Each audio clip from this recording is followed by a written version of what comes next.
crema, cuándo utilizar un ungüento, una emulsión, entre otras. Aquí es el índice de lo que vamos a ver el día de hoy. Vamos a hablar primero de las propiedades físicas, especialmente las bases y los vehículos de estos productos, las funciones terapéuticas de los productos dermatológicos más frecuentes y para terminar unos ejercicios. Entonces, las propiedades físicas de los tratamientos tópicos van a depender de su composición. Para hacerlo bastante sencillo, vamos a dividir la composición en las fases. Si es que predomina una fase sólida, un aceite o una fase líquida. Si el producto solamente tiene una fase sólida, a eso se le llamará talco. Por ejemplo, tenemos el Econazol, que es, bueno, un medicamento antimicótico, viene en forma de talco. El ácido bórico, que también es un medicamento antimicótico, antiséptico, viene en forma de talco. Por otra parte, tenemos las pastas. Si el producto es más sólido que aceite, a eso se le llama pasta. Un ejemplo bastante clásico es el óxido de zinc. El óxido de zinc generalmente viene en forma de pastas. De repente ustedes lo relacionen con la dermatitis del área del pañal, donde solemos utilizar pastas. Cuando el producto es más aceite que sólido, a este se le llama ungüento. Existen muchos medicamentos que vienen en forma de ungüento. Por ejemplo, acá ponemos uno de ejemplo, el clobetasol, que es un corticoide. Por otra parte, tenemos los aceites y los líquidos. Doctor, disculpe, creo que no se está pasando las diapositivas o solo se ha quedado en principios de la terapia tópica. Ah, ¿no se ve? Ok. Se ve el título que dice principios de la terapia tópica.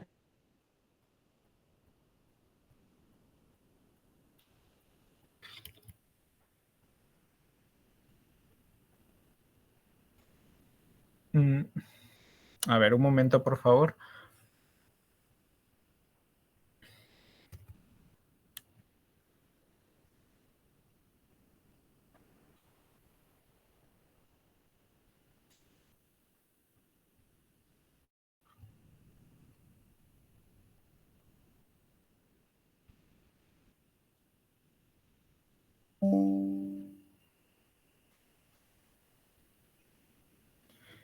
¿Se puede ver lo que estoy pasando en las diapositivas? No se puede ver qué está pasando, doctor. Ok. O en todo caso, creo que tiene que seleccionar cada diapositiva en la izquierda, o sea, la que va bajando. Sí, creo que eso voy a tener que hacer. Ahí sí se puede ver, ¿no? Sí, ahí sí, por ejemplo, Ok. propiedades físicas, ajá, sí. Ok, entonces, bueno, voy a resumir lo que estábamos mencionando. Las propiedades físicas van a depender del tipo de compuesto que tengan, el predominio de compuesto que tengan. Si el compuesto que va a predominar tiene una fase sólida, si es un aceite o si es un líquido, ¿verdad? Si el compuesto solamente es un sólido, se le va a llamar talco, como en el caso del Econazol, que está aquí en la fotografía, que es un antimicótico. Si el compuesto dermatológico es más sólido que aceite, se le va a llamar pasta. Por ejemplo, el óxido de zinc, que viene en forma de pastas para la dermatitis del área del pañal. Y si el producto es más aceite que sólido, se le llama ungüento. Con respecto a los aceites, generalmente utilizamos aceites para mejorar la calidad de la piel. ¿Qué quiere decir esto? Para mejorar la textura, la hidratación y la flexibilidad de la misma. Normalmente utilizamos aceites en las personas que tienen la piel bastante seca, bastante sensible o que queremos mejorar esta flexibilidad de la misma. Por ejemplo, para prevenir estrías. La mayoría de productos para estrías vienen en forma de aceites. Si el producto es más aceite que líquido, a esta se le llama crema. Las cremas de repente son los productos que ustedes estén más familiarizados. Existen un montón de productos que vienen en forma de cremas y normalmente utilizamos humectantes en forma de cremas. En este caso, por ejemplo, tenemos este producto que creo que todos hemos escuchado, el cual tiene ciertas ceramidas, ácido hialurónico, entre otros.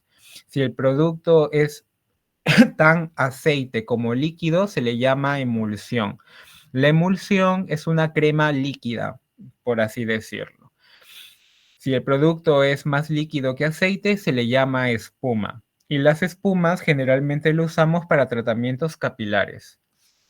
Ahora, si el producto tiene una fase sólida y líquida, a este se le llama gel.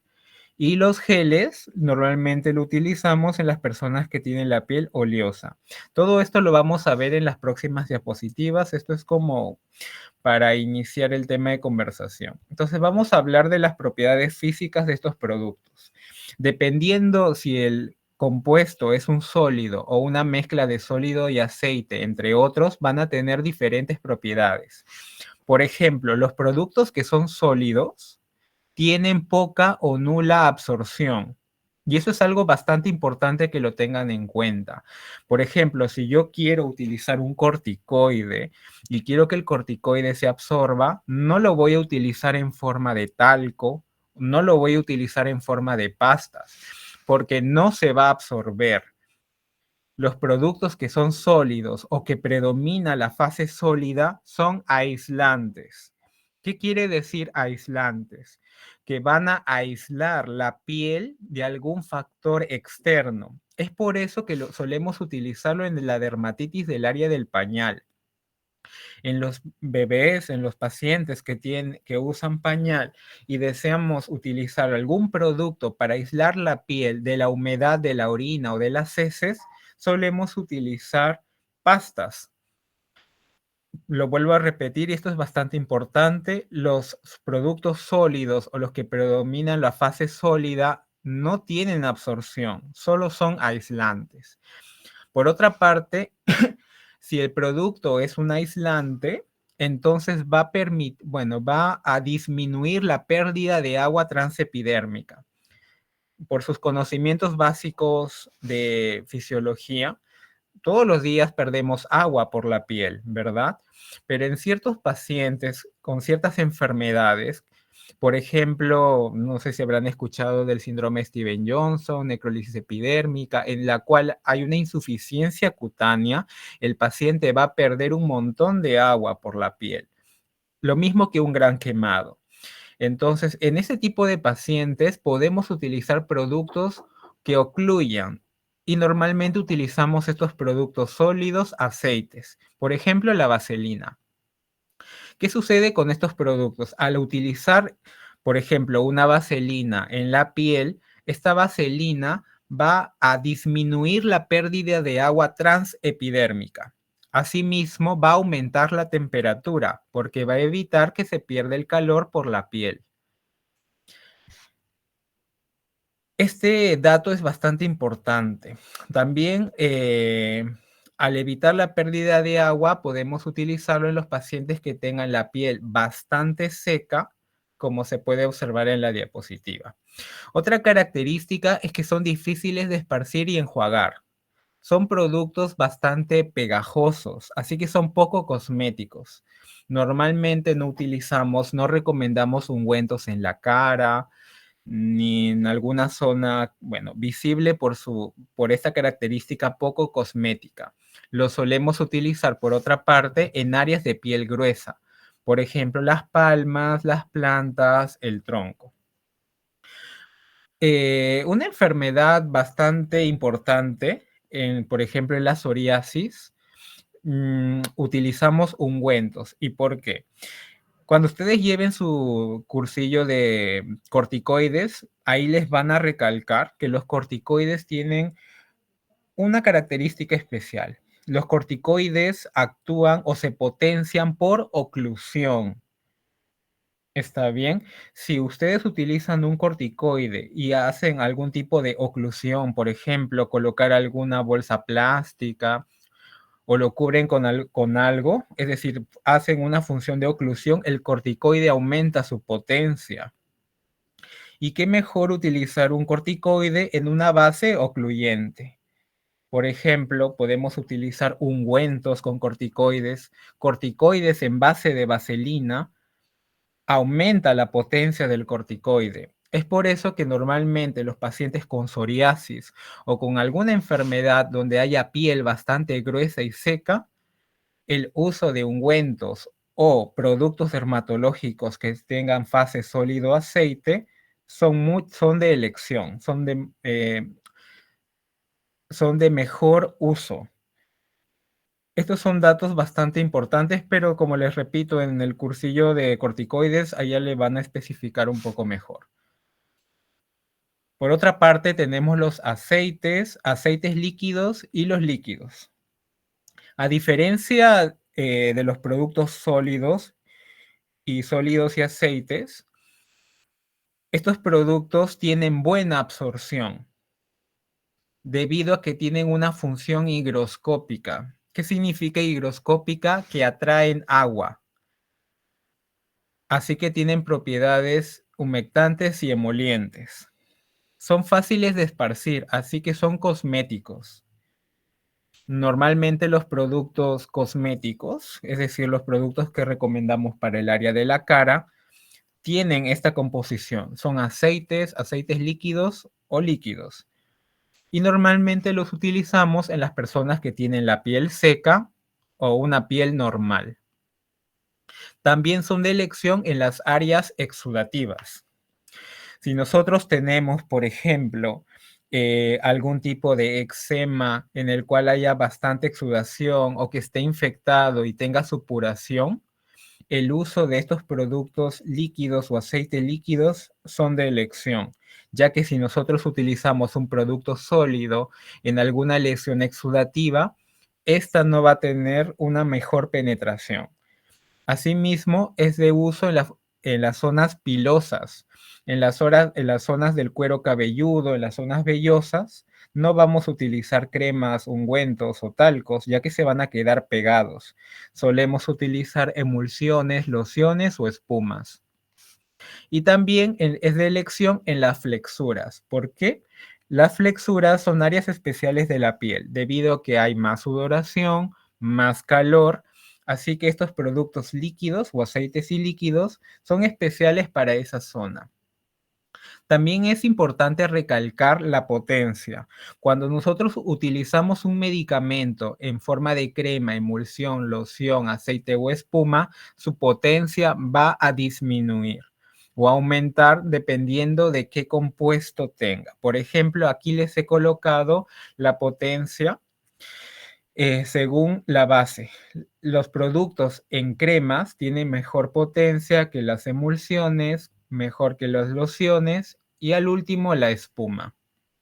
Entonces, al examinar al paciente, dependiendo de la gravedad de su problema dermatológico, podemos elegir una emulsión, una loción o una espuma. Por ejemplo, si tenemos un paciente con una psoriasis del cuero cabelludo, en un paciente que tenga unas placas eritematosas bastante gruesas, no es preferible utilizar una emulsión a una loción y mucho menos una espuma, debido a la potencia. Si nosotros utilizamos una emulsión, el corticoide que utilicemos, por ejemplo, en la psoriasis del cuero cabelludo, tendrá mejor potencia que una loción y que una espuma.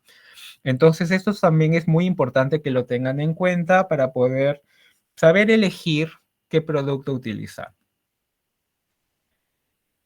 Y por último, los sólidos y líquidos, es decir, los geles.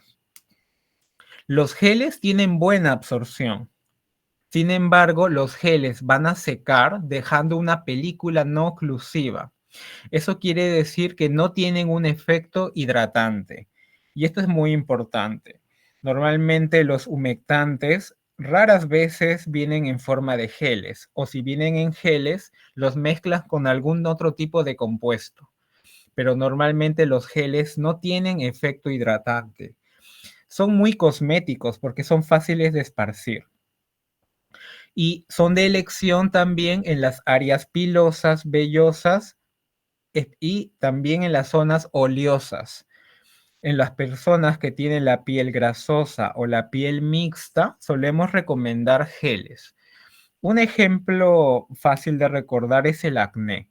Los pacientes con acné que suelen tener piel oleosa o mixtas, los productos para los granitos, para las pápulas, los comedones, las pústulas, suelen venir en forma de geles. Si nosotros tenemos una foliculitis del área de la barba, solemos recomendar geles también.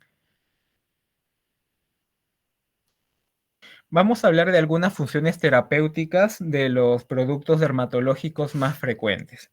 Vamos a hablar de los hidratantes, de los queratolíticos, de los astringentes. Vamos a hablar algo de algunos antibacterianos, antiparasitarios, antipruriginosos y cáusticos, que son los productos más frecuentes que recetamos. Los corticoides y los antimicóticos, ustedes van a tener ya un curso especial para eso. Entonces vamos a hablar de los hidratantes. ¿Qué es un hidratante? Un hidratante es aquel compuesto, aquella sustancia que va a atraer agua. Es decir, que tiene una función higroscópica. A diferencia de los humectantes son sustancias que van a impedir la pérdida de agua. El hidratante es el que va a traer agua y el emoliente es aquella sustancia que también va a traer agua, es decir, es un hidratante, pero también tiene un compuesto oleoso o grasoso que va a permitir mejorar la estructura de la epidermis. Si nosotros recordamos, la epidermis tiene diferentes composiciones, no solamente son células, sino también es grasita. Tiene ácidos grasos, ceramidas, y estos ácidos grasos y ceramidas muchas veces lo tienen las cremas, lo tienen los emolientes. Entonces, si el producto dermatológico tiene ácidos grasos, ceramidas, colesterol, ese tipo de grasitas, a eso se le llama emoliente. Pero en este caso vamos a hablar de los hidratantes. Con respecto a los hidratantes, el más conocido es la urea. De repente, ustedes agarren el hidratante que tengan en casa y van a ver que tiene urea. La urea es un hidratante bastante bueno, pero la urea tiene un efecto hidratante que va a depender de su concentración. Como se puede observar en la diapositiva, la urea va a ser hidratante de un 3 al 10%. Normalmente utilizamos 3 al 5% de urea para la cara y para el cuerpo 10%. Pero esto va a depender de la sequedad del paciente. Por ejemplo, en la primera foto podemos utilizar una urea al 10%, pero si la piel es bastante seca, podemos utilizar urea a un mayor porcentaje. A partir del 20%, la urea es exfoliante. Exfoliante quiere decir que va a exfoliar, como su propio nombre lo dice, va a remover, va a cambiar el estrato córneo de la piel. Entonces, en los pacientes que tengan la piel un poco gruesa, podemos utilizar urea al 20%. Y en los pacientes que tengan la piel bastante gruesa, por ejemplo, en algunas callosidades o en la zona del talón, podemos utilizar urea al 30%. La urea al 40% tiene una función queratolítica. Queratolítica quiere decir que va a destruir, que va a quitar estrato córneo.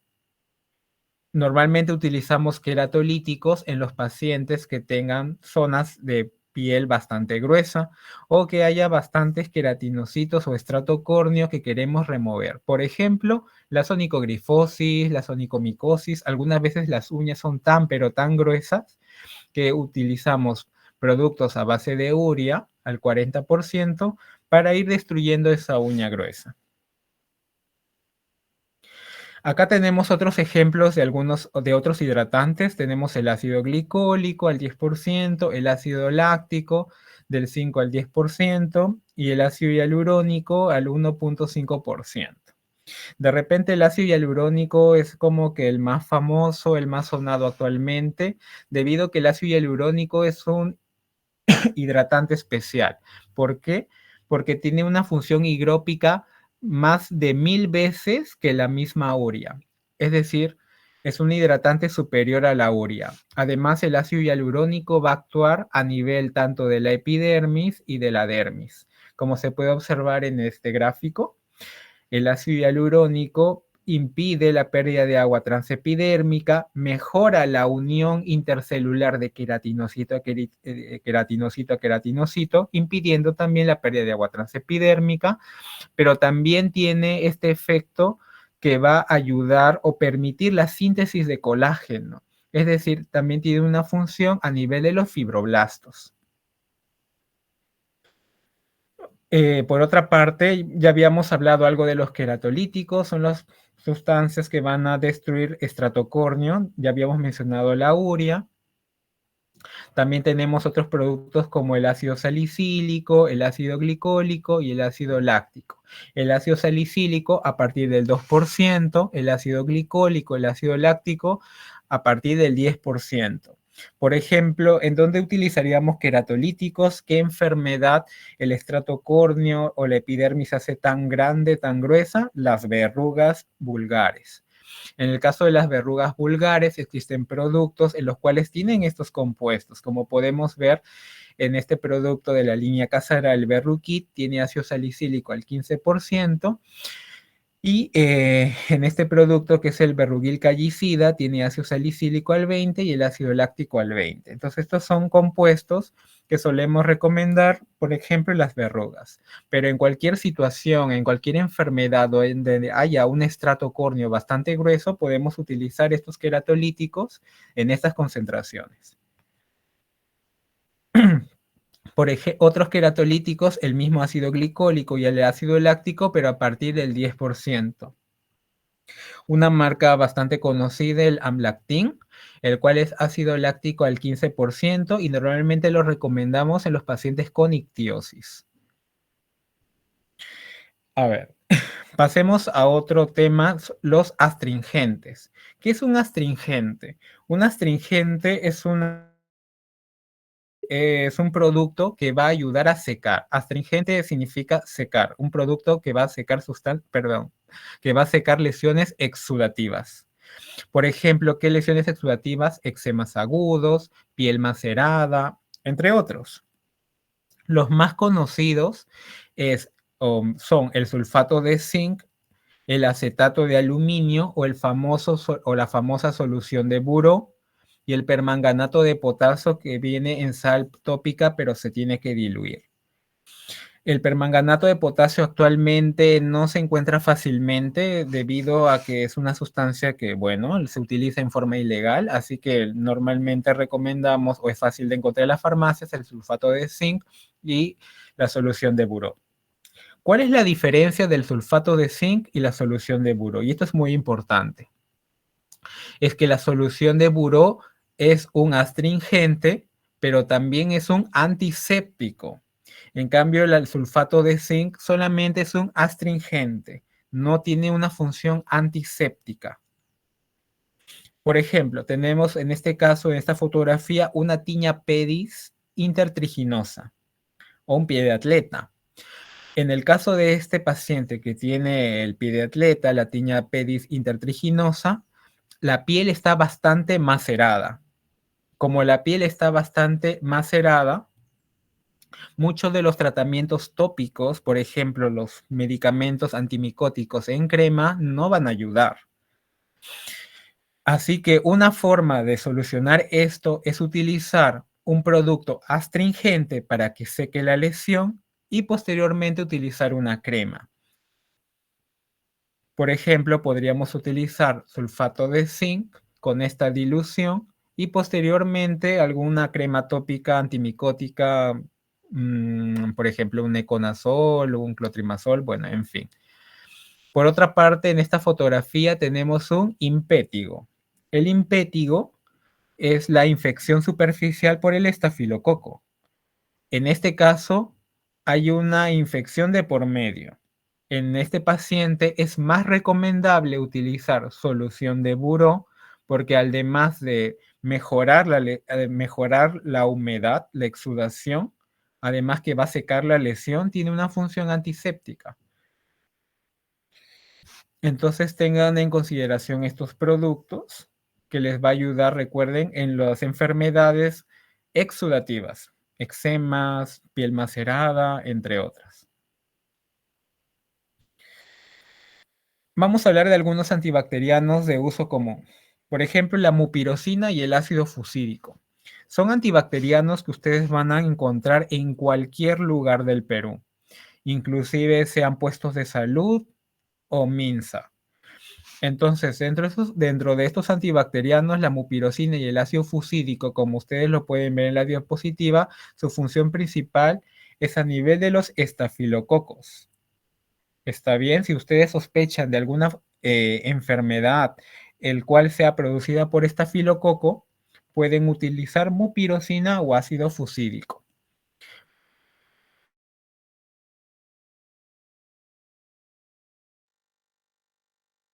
2 a 3 veces al día. Sin embargo, tenemos otros antibacterianos. Por ejemplo, la bacitracina, la neomicina, la polimixina B, el cual tiene o abarca mayor cantidad de gérmenes. Por ejemplo, la bacitracina, tenemos, por ejemplo, algunos gram positivos, pero además del estafilococo, corinebacterias y clostridium. La neomicina, tanto gram positivos y gram negativos, pero no va a actuar en estreptococos ni pseudomonas. La polimixina B puede ayudar en la pseudomona, pero para hacerlo más simple, normalmente en pacientes que tengan alguna infección polimicrobiana pueden recetar sulfadiacina de plata, debido a que este producto tiene un amplio espectro, tanto para gram positivos y gram negativos, especialmente la pseudomona. Y la sulfadiacina de plata es el único tratamiento tópico que va a actuar a nivel de bacterias, pero también de hongos, pero solamente levaduras. Algo importante que recalcar es que la bacitracina, la neomicina y la polimixina B muchas veces suelen producir dermatitis de contacto alérgica. Así que no son de uso frecuente en el consultorio externo. Normalmente nosotros no recetamos ese tipo de antibacterianos. Pero la sulfadiacina de plata, que es un producto que también lo van a encontrar ampliamente, es el tratamiento de elección en los grandes quemados, ¿no? Especialmente para la cobertura de la pseudomona. Otros antibacterianos que utilizamos es la clindamicina y la eritromicina. Antes lo utilizábamos en el acné, pero debido a la resistencia bacteriana, actualmente es muy raro encontrarlo en monoterapia. Normalmente lo van a encontrar asociado a otros productos, por ejemplo, retinoides como dapaleno o antiinflamatorios como el peróxido de benzoilo. En la clase de acné, bueno, van a detallar esto un poco mejor. Dentro de los antiparasitarios solemos utilizar metronidazol en el caso de la rosácea. A pesar que sea un antiparasitario, el metronidazol tiene una función antiinflamatoria.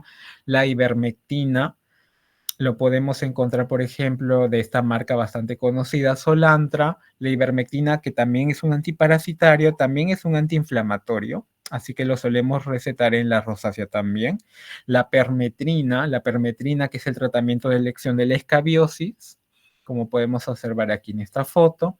El azufre precipitado en este porcentaje del 5 a 10%, que solemos utilizarlo en niños pequeños o en gestantes, y otros productos como el lindano, benzoato de bencilo, malatión están en desuso y bueno, nosotros ya no los recomendamos. Con respecto a los antipruriginosos, son aquellos medicamentos que van a refrescar la piel.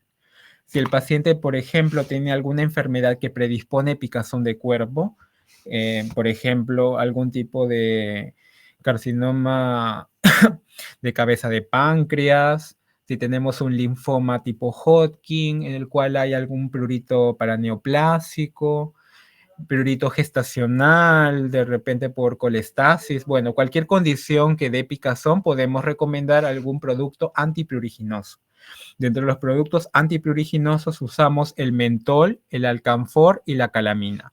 Dentro de los productos de la farmacia, Prurix, Caladril, el famoso Caladril que muchas veces de repente lo han visto que lo utilizan en la varicela para la picazón, lo podemos recomendar en cualquier otra enfermedad que haga que pique el cuerpo. Y por último, los cáusticos. Dentro de los cáusticos son aquellas sustancias que van a detener la multiplicación celular por desnaturalización. Tenemos, por ejemplo, el podofilino, el hidróxido de potasio y la podofilotoxina. Actualmente en Perú ya no tenemos la podofilotoxina, pero sí hay podofilino, hidróxido de potasio.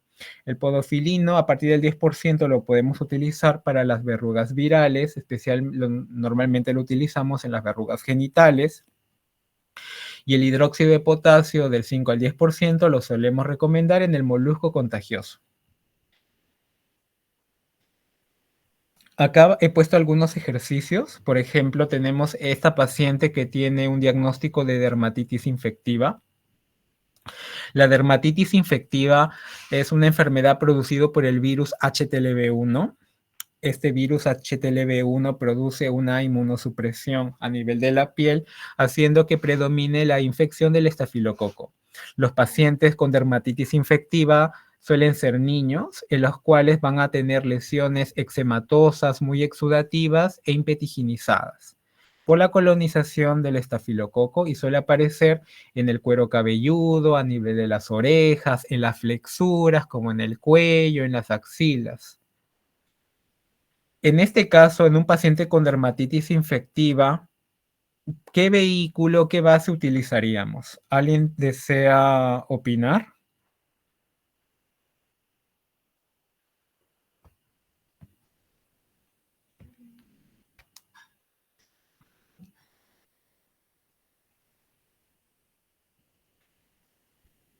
No, ok. Entonces recordemos que tenemos una lesión exudativa y tenemos que las lesiones se van a ubicar en áreas de flexuras, en áreas pilosas. Entonces, un vehículo bastante bueno sería una loción, ¿verdad? Las lociones actúan mejor en zonas exudativas, en flexuras y en zonas pilosas.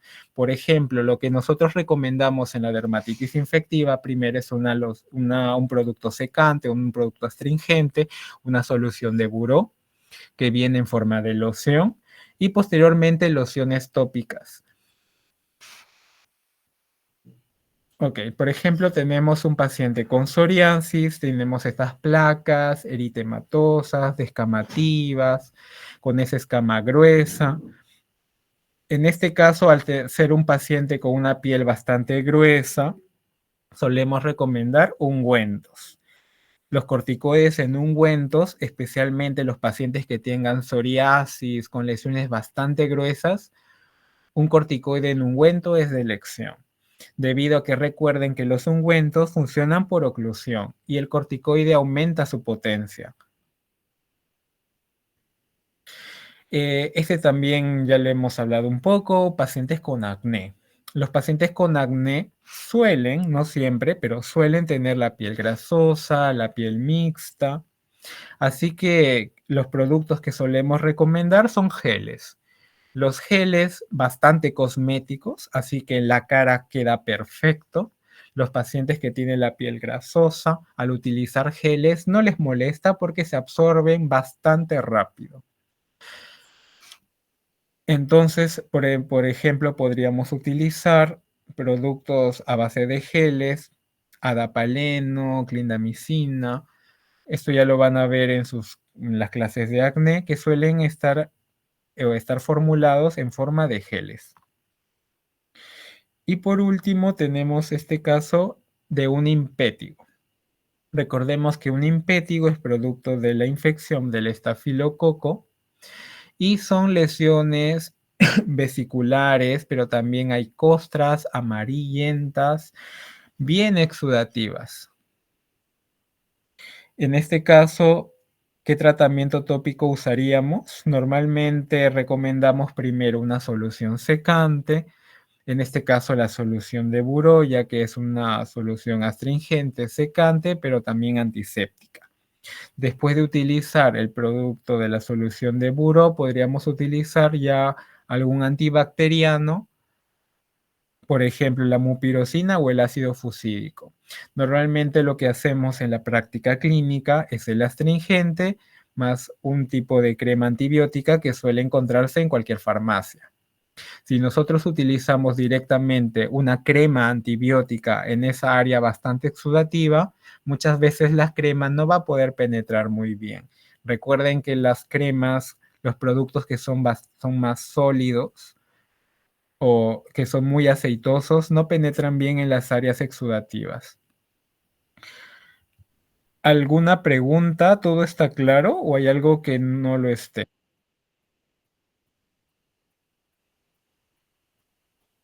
Doctor, sí, yo quiero hacer una pregunta. Sí. Respecto a los astringentes, ¿cuánto tiempo se tiene que utilizar para Ah, luego pasar a... excelente.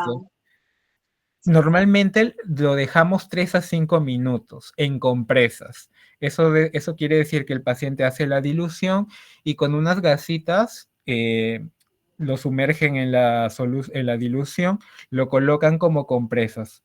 Lo dejamos 3 a 5 minutos, lo retiramos, lo secamos con toquecitos y luego podemos aplicar la crema. Doctor, ¿y la crema que tiene antibióticos, cuánto tiempo se utiliza para tratar este tipo de lesiones? Ah, el tratamiento tópico total para, por ejemplo, algún Infectivos. impétigo. Ah, Ujú. dependiendo de la gravedad, una semana, 10 días. De 7 a 10 días más o menos recomendamos. Pero asumo que ustedes tienen una clase de infecciones bacterianas y le van a explicar también en qué momentos utilizar antibióticos orales y ese tipo de cosas. Pero generalmente 7, 10 días. Gracias, doctor. Sí, todo está claro. ¿Ninguna otra pregunta más?